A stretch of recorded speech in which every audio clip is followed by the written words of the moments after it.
3 de agosto de 1492.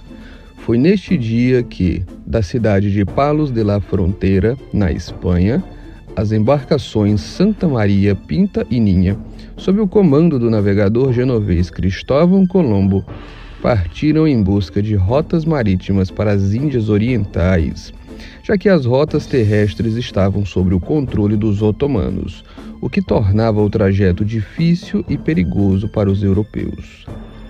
Após várias semanas de viagem, em 12 de outubro, a tripulação, através de suas lunetas, avistou terra. Mal sabiam que aquelas terras não eram, nem de longe, as Índias Orientais. Aquela belíssima praia que se desenhava à frente daqueles homens era, na realidade, o Novo Mundo. A ilha onde eles desembarcaram era chamada pelos nativos de Guanahani e foi rebatizada por Colombo como San Salvador e, atualmente, faz parte das Bahamas. Foi assim que, como nos ensinam nas escolas, Cristóvão Colombo descobriu a América. Mas será que isso é totalmente verdade? Colombo e sua tripulação foram, de fato, os primeiros europeus a pisarem em solo americano? Por mais incrível e surpreendente que pareça, a resposta para estas perguntas é não. Quase 500 anos antes, outros navegadores europeus já haviam chegado por aqui. Estamos falando dos vikings. Sim, aqueles mesmos que você conhece de filmes, séries, quadrinhos e livros. Hoje vamos conhecer esta fascinante história.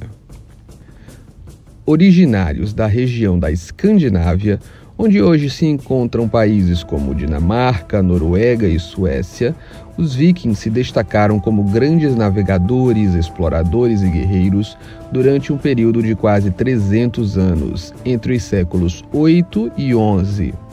Não é mistério para ninguém que eles se aventuraram por muitas partes da Europa, onde eles fizeram ataques e estabeleceram domínios, conquistando fama e se tornando temidos.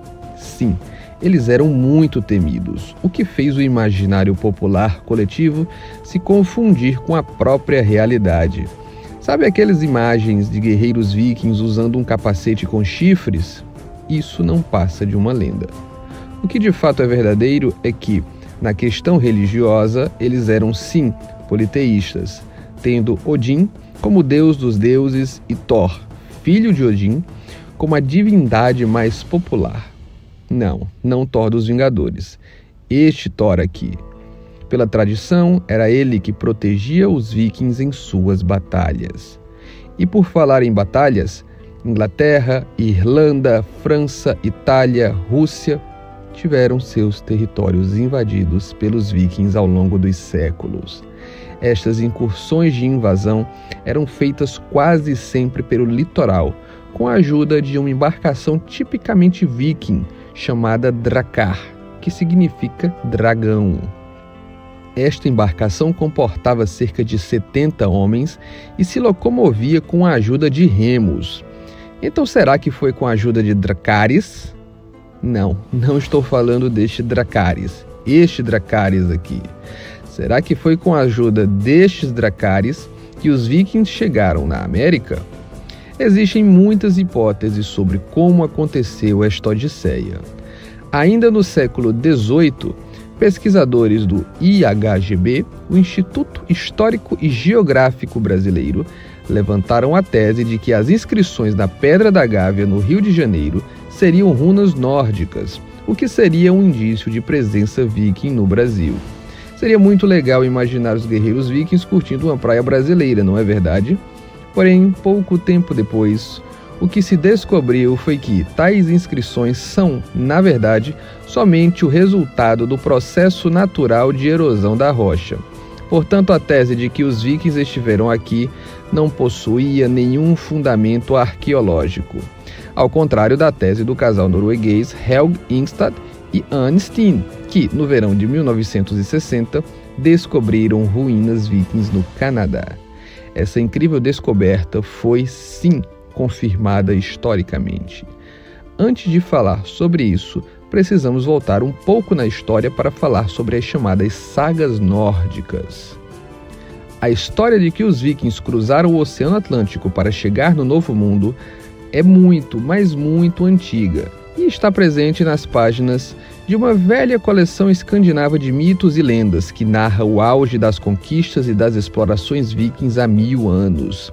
Essa coleção se chama Sagas Nórdicas. Estes textos contam a história de um viking chamado Eric o Ruivo, que, como punição por ter um comportamento, digamos, excessivamente violento e sanguinário, foi expulso e banido da Islândia e da Noruega. Navegando nos misteriosos e desconhecidos mares do oeste, Eric, por volta do ano 992, chegou até a fria Groenlândia, a maior ilha do mundo, que, ao contrário do que muita gente imagina, pelo fato de atualmente ser um território dinamarquês, fica sim na América.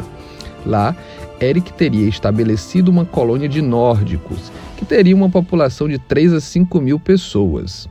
Algum tempo depois, em busca de novas terras que suprissem as carências de recursos das terras groenlandesas, Leif Erikson, o filho de Eric, teria ido ainda mais ao oeste, chegando a uma região rica em florestas e pradarias, com riachos cheios de salmão. Essa região teria recebido o nome de Vinland, ou Vinlândia, em decorrência de sua abundância em videiras de uvas silvestres. Durante muito tempo, a história de Leif Erikson foi tratada como apenas uma lenda. E é aí que entram na nossa história o casal Helge Ingstad e Jan Steen, quando, no verão de 1960, eles chegaram em Landsørmedu, ou Baía das Pradarias, no extremo norte de Terra Nova, na costa atlântica do Canadá. Lá, eles perceberam que certas ruínas de um antigo vilarejo, de pelo menos 7 casas, eram muito, mas muito parecidas com as ruínas nórdicas da Groenlândia, que já eram desde aquela época confirmadas como de origem viking. Os moradores locais acreditavam que as ruínas daquele antigo vilarejo tinham origem indígena, mas logo de cara Helge e Jan tiveram a certeza de que sim, eles estavam diante de uma grandiosa descoberta para a história da humanidade. Apesar de a comunidade científica ter ouvido a tese do casal com descrença e ceticismo, eles decidiram, por conta própria, iniciar escavações no local em busca de evidências concretas. Com o passar dos anos, eles encontraram diversos artefatos, como por exemplo abotoaduras de bronze para fechar casacos e restos de um pinheiro europeu, o que, então, despertou a atenção dos mesmos historiadores e antropólogos que, pouco tempo antes, haviam os ignorado completamente. E foi aí que surgiu a prova cabal. Lembra do nome Vinland, ou Vinlândia, por conta das videiras? As famosas uvas foram encontradas ao sul do vilarejo. Vinland era real. Ali a história mudava. Já não poderíamos mais dizer que Cristóvão Colombo foi o primeiro europeu a chegar na América. Após inúmeras pesquisas, os historiadores concluíram que os vikings viveram ali por cerca de 20 anos. E sabe o que é mais surpreendente? Eles se encontraram com os povos indígenas locais. E, aparentemente, este encontro não foi tão amistoso assim. Vikings e indígenas entraram em conflito. O que realmente aconteceu depois destes confrontos e por que a comunidade de Vinland não conseguiu ser mais longeva são mistérios até hoje. O sítio arqueológico de Landsørmedu, em 1978, foi tombado pela Unesco como Patrimônio da Humanidade, se tornando uma atração turística da região, onde as pessoas podem visitar as ruínas e entrar em uma réplica de uma casa viking, além de poderem ver, de perto, objetos e artefatos de origem nórdica. Quer conhecer mais histórias como essa? Comenta aqui. E se você gostou desse vídeo, não esquece de deixar o seu like e de se inscrever no canal. Até a próxima!